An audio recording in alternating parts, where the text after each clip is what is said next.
Assalamualaikum warahmatullahi wabarakatuh dan hai, hari ni aku mau sembang pasal satu benda yang buat ramai orang terdiam depan kad guys. Harga RAM naik mencanak dan tiba-tiba macam barang rare.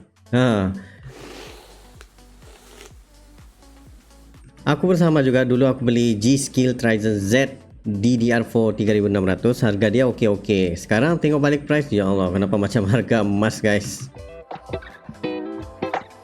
So persoalan panas dia, kenapa RAM tiba-tiba naik ni? Betulkah jangan beli atau upgrade PC sampai 2028? Kalau kau macam aku lah, kerja editing, OBS, Revit, Twinmotion, apa keputusan paling waras?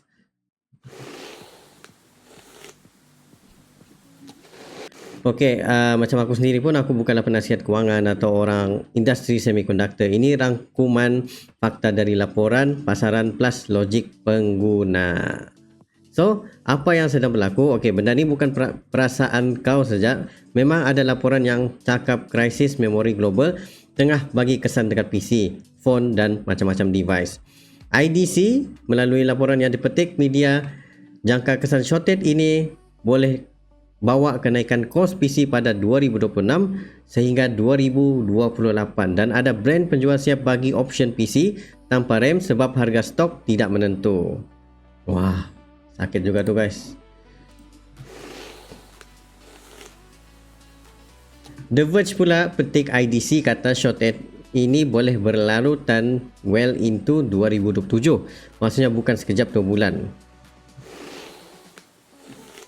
Jadi bila orang cakap tunggu je dulu nanti normal balik, ratingnya pasaran sekarang tak bagi jaminan cepat reda.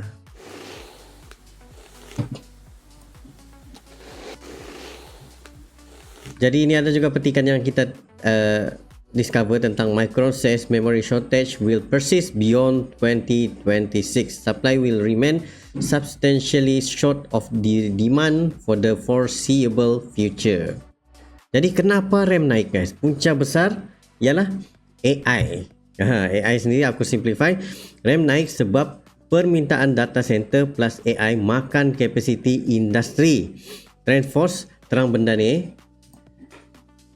Macam TrendForce sendiri terang benda paling penting pengeluar DRAM besar alih capacity proses dan juga line ke produk margin tinggi macam server DRAM dan HBM high bandwidth memory.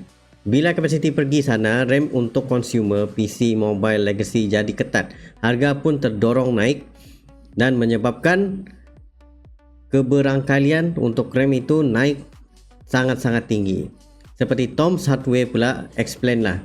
Dia bagi tahu benda sama juga, permintaan HBM untuk AI data center buat pengeluar lebih rela fokus produk yang untung besar dan mereka pun berhati-hati nak expand besar-besaran sebab bina fab ambil masa dan kos tinggi. Dan ini yang buat orang rasa tidak masuk akal lah. Bukan sebab RAM itu tiba-tiba jadi teknologi baru, tapi sebab siapa yang sanggup bayar lebih. Macam contoh enterprise ataupun AI sedang menang capacity. So kalau kita setakat user untuk beli single RAM, jadi benda tu industry player tidak akan pandang lagi.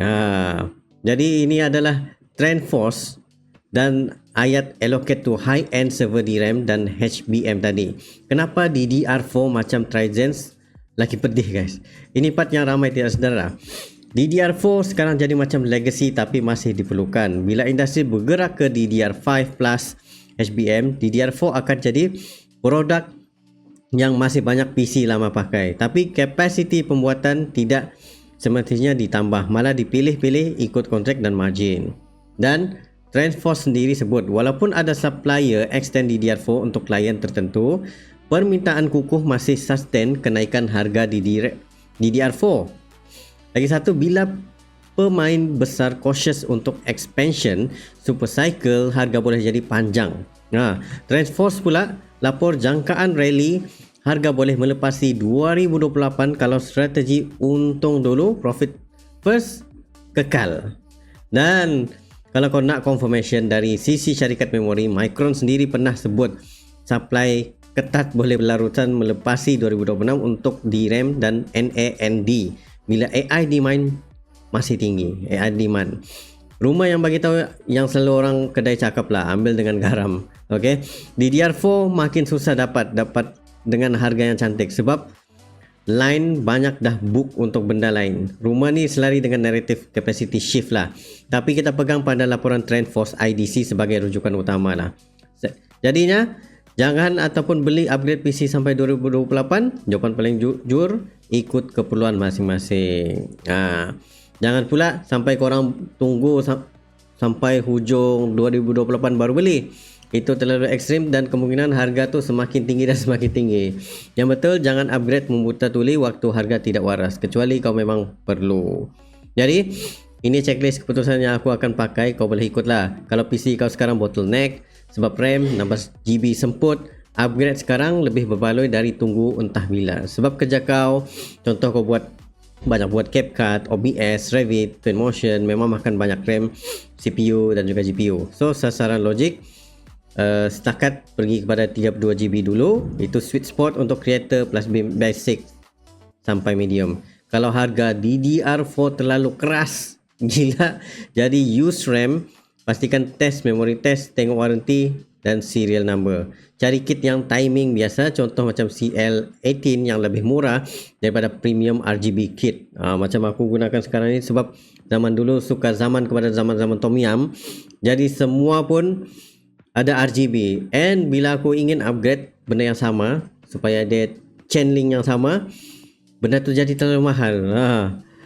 Dan untuk RGB ni performance beza tu kecil lah, yang penting stabil. Kalau kau memang baru nak platform baru, kadang lebih berbaloi simpan duit untuk lompat ke platform DDR5 dan bergantung kepada motherboard, CPU dan juga contoh kau gunakan AMD motherboard, boleh pergi kepada AM5 yang lebih latest. Macam aku masih lagi aku gunakan kekalkan AM4 sebab masih murah lagi.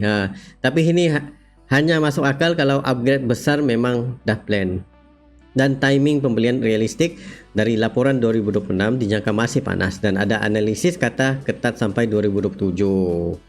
Maksudnya kalau kau tunggu murah macam 2021-2022, kemungkinan kau akan kecewa lah. Memang tidak akan dapat begitu sudah guys. Ayat pendek dia, kalau upgrade RAM bagi kau hasil kerja lebih laju, stable buat dan sebagainya. Kalau upgrade semata-mata ikut trend, nanti dulu. Sebab harga dia terlalu mahal, melainkan kau banyak duit, banyak budget, so laburkan saja. Sementara sebelum kita lihat trend dia semakin naik. So kesimpulan dia senanglah. Harga RAM naik bukan sebab kita terkena game semata-mata. Dia berpunca daripada peralihan kapasiti industri ke AI. AI data center plus strategi supplier yang utamakan profit. So sekarang korang boleh ceritakanlah berapa RAM komputer ataupun laptop yang korang gunakan. Sebab untuk menambah RAM tu seperti menambah emas begitu.